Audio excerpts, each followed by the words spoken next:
there. And so I think that's what a lot of people do. They buy a PC and then over time they upgrade it, etc.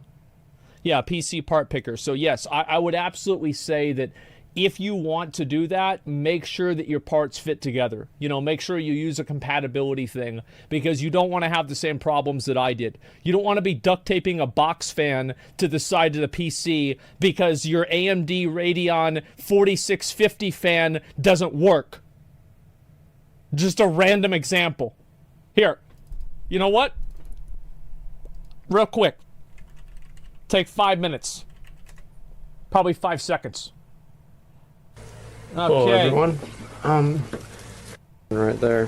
Oh, it's not. Oh, that's not it. Okay, never mind. I guess it must be later on. I'll have to find another video. But there are videos of the... Oh, there it is. It's right there. See, there's the box fan. And yes, I would have to move it closer to the PC. Yes.